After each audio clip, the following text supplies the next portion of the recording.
Salut à tous! Nous parlerons aujourd'hui des donations d'alliance et des gardes. Pour ce qui est des dons d'alliance, alors il faut aller dans Alliance, Donation. Quand vous y êtes, faites plutôt des recherches là où il y a l'étoile visible. Parce que vous voyez, celle d'en dessous, il y a des étoiles, mais elles sont mates. Donc elles n'ont pas été sélectionnées par un R4 ou votre R5. Si vous faites les recherches, les donations de recherche, là où il y a l'étoile, vous voyez, il y a une récompense de plus de 20%.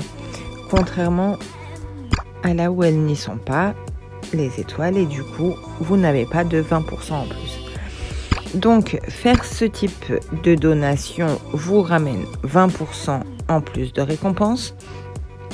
Mais pour ça aussi, j'ai une petite astuce. Donc en fait, comme vous pouvez le voir, quand on fait des donations, il y a un temps de récupération qui devient de plus en plus long. Pour ne pas attendre les 4 heures et être bloqué,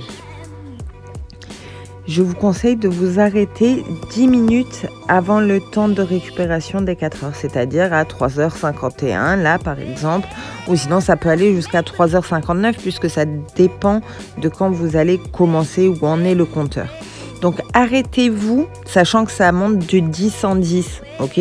Donc si vous commencez à, je sais pas moi, je dis des bêtises, mais voilà, si mon compteur là dans une heure il est à 2h51, ben quand je vais recliquer, je vais m'arrêter à 3h51 parce que là si je reclique, je vais tomber à 4h01 et là le temps de récupération s'affichera en rouge et du coup je devrais attendre 4 heures pour recommencer à faire des donations.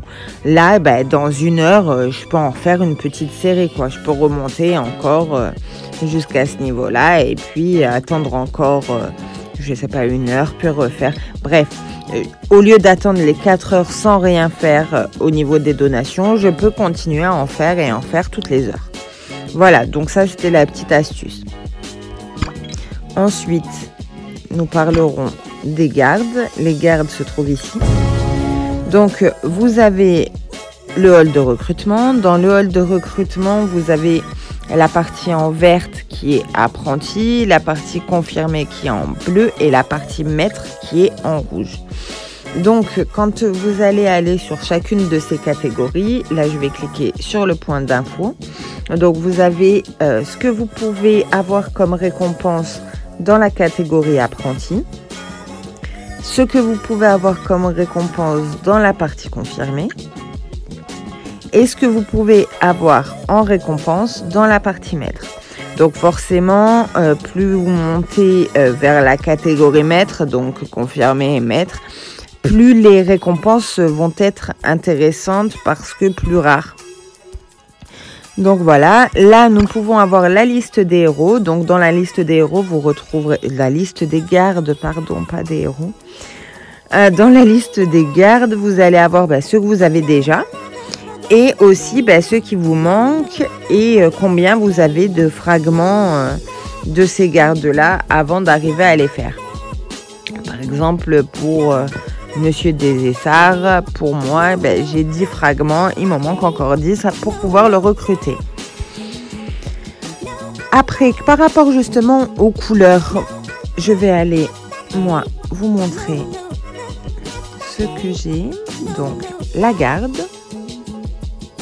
Donc voilà, moi, c'est la garde que j'ai. Nous pouvons voir donc tout en haut à droite les avantages totaux des gardes que j'ai mis en place. Voilà. Pour l'instant ils sont pas très hauts, je me suis pas trop attardée sur les gardes, mais voilà, je les ai fait comme ça, c'est ce que ça me donne comme boost en plus. Mais alors regardez là, par exemple ce garde là, Gustave Adolphe, on a sur le côté droit les infos du garde et ça va pas plus bas, il n'y a rien d'autre en bas. Par contre si on va sur elle, non, pas sur elle. Sur elle, eh bien, quand on va descendre, nous aurons un petit boost là qui nous explique que si on a 3 héros, 3, pardon, hein, mais là il y a marqué héros, mais c'est garde. Donc du coup, je mélange. On va dire que c'est pareil, hein, parce que eux-mêmes ne savent pas. Donc si on a trois gardes en même temps qui sont dans une catégorie un peu plus élevée, donc si on a 3 gardes en même temps, on va arriver à faire un boost de liaison. Et ce boost-là de liaison sera un des boosts des trois gardes qu'on a et qui sera le plus élevé. Alors moi, je vais changer. Voilà, je vais mettre là. Hop, on va mettre D'Artagnan. Je le remplace. Je confirme. Bon, il n'est pas très élevé, hein, je vous ai dit, je me suis pas trop attardée là-dessus. Donc, il est désigné. Et là, eh bien, je vais avoir mon boost de liaison puisqu'ils sont 3 désignés. Et qu'il m'en faut minimum 3 pour activer le boost de liaison. On retourne en haut à droite pour les avantages totaux. Et là, normalement, eh bien, j'ai mon avantage de liaison qui apparaît. Donc, vous voyez, dégâts reçus longue portée, moins 10%, dégâts cavalerie, plus 10%, attaque des troupes, plus 10%, capacité des marches, plus 25 000, dégâts reçus infanterie, moins 10%.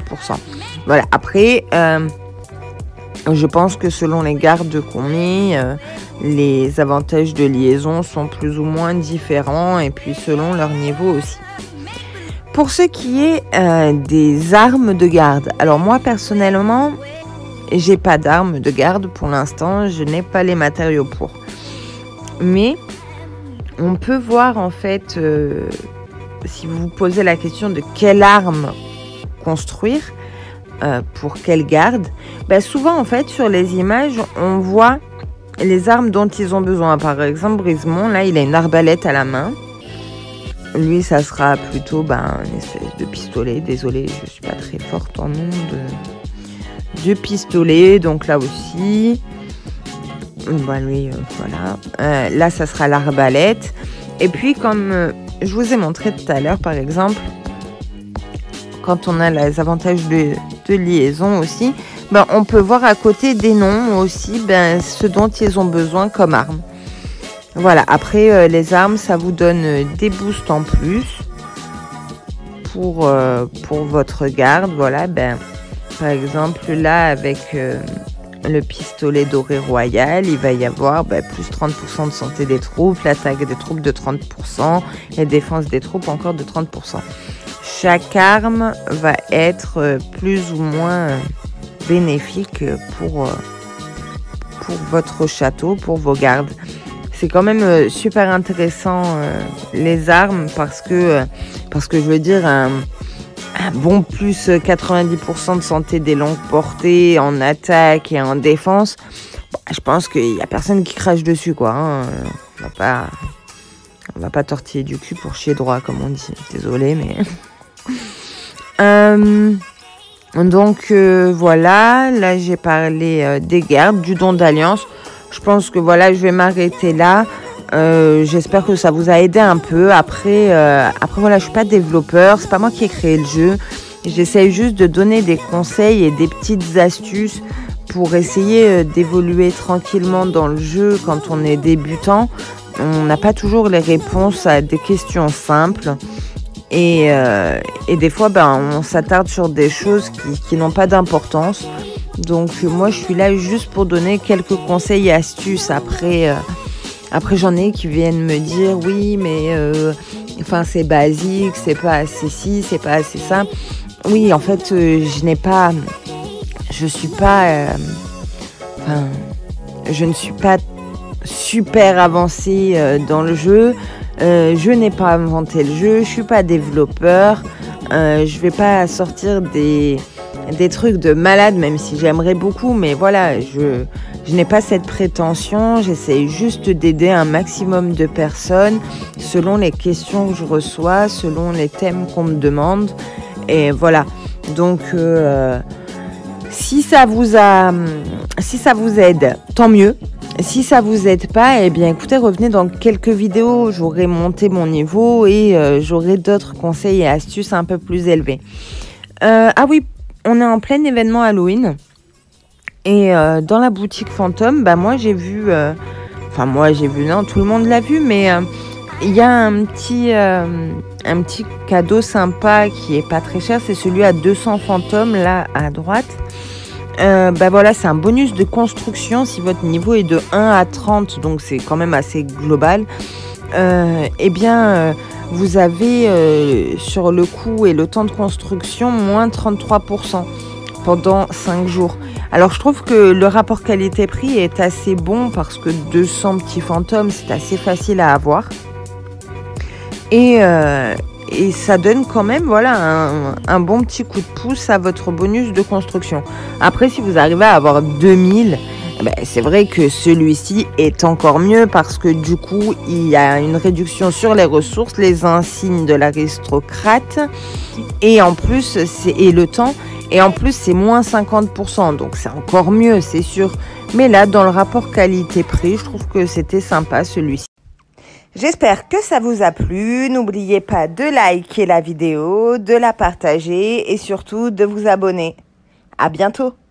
Swift Games.